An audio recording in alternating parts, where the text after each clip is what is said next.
नमस्कार दोस्तों, आप सभी का हमारे यूट्यूब चैनल कथा कहानियों के संसार में स्वागत है। आज मैं आप लोगों को संकटा माता के पूजा में जो कहानियाँ कही जाती हैं उनमें से एक कहानी लेकर आई हूँ। एक राजा और रानी थी। राजा के पास कोई संतान नहीं थे। राजा बहुत दयालु प्रजा पालक थे। राजा से सारी प्रजा बहुत खुश थी, लेकिन राजा बहुत दुखी रह रहे थे क्योंकि उनके पास कोई संतान नहीं था। ऐसे ही कुछ दिन बीतते गया। राजा रानी बहुत दुखी रह रहे थे। एक दिन स्वप्न में संकटा माता आई, बुढ़िया का रूप लेके, डंडा हाथ में लिए हुए आई और बोली, रानी तुम दुखी मत रहा करो, तुमको हम पुत्र प्राप्ति का आशीर्वाद दे रहे हैं और तुमको पुत्र की प्राप्ति होगी। लेकिन हाँ, जब पुत्र प्राप्ति हो जाएगा तो मेरे नाम से प्रसाद खिला देना। और कह के वो अंतर्ध्यान हो गई। अब जब रानी का नींद खुला तो राजा से स्वप्न की सारी बात बता दी। तो राजा बोले, हमारे भाग में कहाँ पुत्र प्राप्ति है, आ गया होगा सपना। सपना क्या है, कुछ भी आता रहता है, कोई बात नहीं है। हमारे पास संतान नहीं है तो हमारी प्रजा ही हमारी संतान है, कह के राजा संतोष कर लिए। अब जब 1-2 महीना बीता तो रानी को पता चला कि वो माँ बनने वाली हैं, तो ये बात राजा को बताई। अब राजा बहुत प्रसन्न हुए। राजा नगर में ढिढोरा पिटवा दिए कि जो है रानी माँ बनने वाली हैं, मैं बाप बनने वाला हूँ। और सारे नगरवासियों को भोजन करवाया, उपहार दिया। अब जो है संकटा माता बुढ़िया का रूप लेके उसी समय वो भी आई, रानी के पास आई। बोली, रानी सबको तो तुमने सब कुछ दिया, हमें तो कुछ नहीं दिया, हमें भी कुछ दे दो, हमारा भी हिस्सा दे दो। तो रानी बोली कि हाँ, जाके आप भी भोजन कर लीजिए, सारी प्रजा भोजन कर रही है, उपहार ले रही है, आप भी जाके भोजन कर लीजिए। तो संकटा माता जो बुढ़िया का रूप ली थी वो बोली, नहीं बिटिया, हमको भोजन नहीं करना, हमको बस लैया चना गुड़ दे दो, यही मेरा आहार है, मैं इसी का भोजन करती हूँ। अब रानी कई बार समझाई कि नहीं, हमारे वहाँ तो भोजन बना है, भोजन जाके कर लीजिए। अब लैया चना गुड़ तो हम जो है नहीं रखे हैं, जाके आप भोजन कर लीजिए, नहीं करना तो फिर आप जाइए, हमारे पास नहीं है। अब संकटा माता चली गई। अब जब 9 महीना बीता तो रानी को पुत्र की प्राप्ति हुई। अब राजा जो है फिर नगर में ढिढोरा पिटवा दिए कि जो है हमें पुत्र की प्राप्ति हुई है। अब सारे नगरवासियों को भोजन कराया, उपहार दिया। अब संकटा माता फिर बुढ़िया का रूप लेके उसी समय फिर आ गई। रानी के पास बोली, रानी मुझे भी कुछ दे दो, मुझे भी मेरा हिस्सा दे दो। रानी बोली कि ठीक है, जाके आप भी भोजन कर लीजिए और राजा से उपहार ले लीजिए, जो प्रजा पा रही है आप भी ले लीजिए। तो संकटा माता बोली, नहीं रानी, उस सब से हमको कोई काम नहीं है, हमें भोजन नहीं करना, हमें बस लैया गुड़ चना दे दीजिए। अब रानी बोली कि मेरे पास नहीं है, इस समय उपलब्ध नहीं है, आप जाके भोजन कर लीजिए और राजा से कुछ उपहार मांग लीजिए।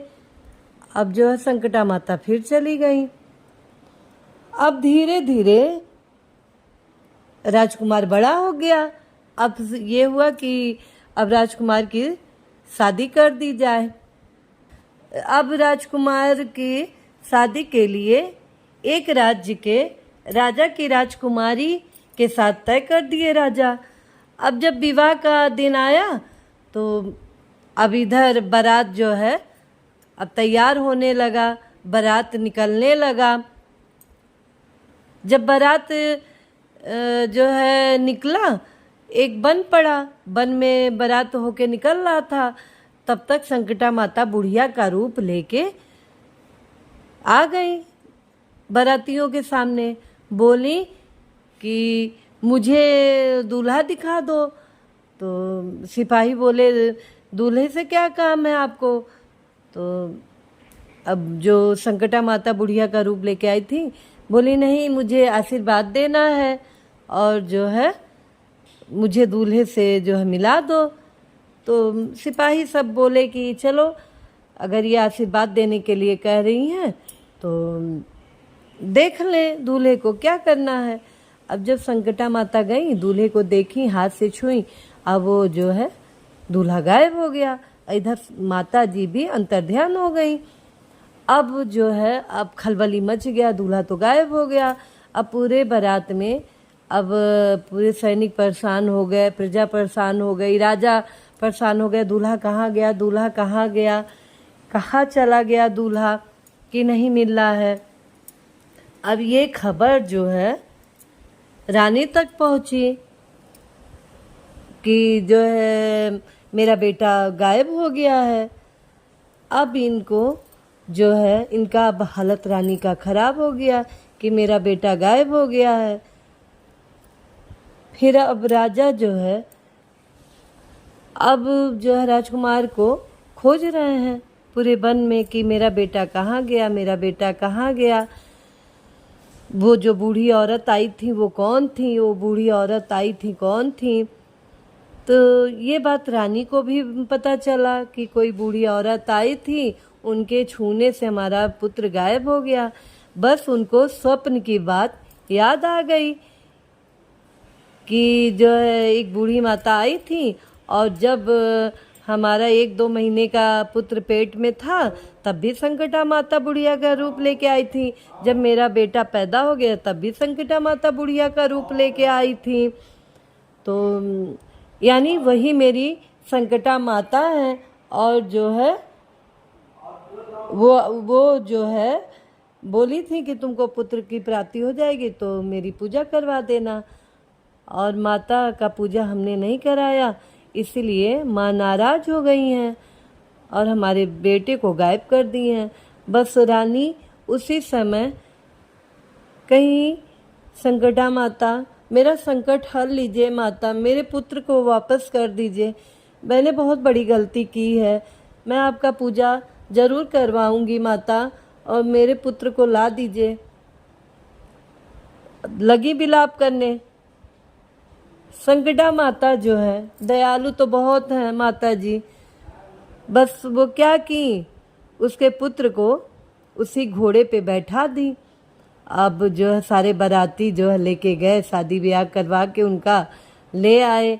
अब इधर रानी तुरंत जो है संकटा माता का जैसे बृहस्पतिवार आया वैसे सास सुहागिनों को बुला के संकटा माता की पूजा करवाई। उसके बाद सातों की विदाई की, संकटा माता से प्रार्थना की, हे माँ मैं आपका हमेशा पूजा करूँगी और प्रसाद खिलाती रहूँगी। हे माँ आप जो है मुझ पे कृपा बनाए रखें। इस तरह राजा रानी और उनकी बहू और बेटा खुशहाल जिंदगी जीने लगे, उनकी प्रजा भी खुशहाल थी। हे संकटा माता, जिस तरह राजा रानी को आप हर संकट से उबारी, उनको पुत्र की प्राप्ति हुई, ऐसे ही सब पे अपनी दया बनाए रखना। तो प्रेम से बोलिए जय संकटा माता की, जय अवसानी मैया की।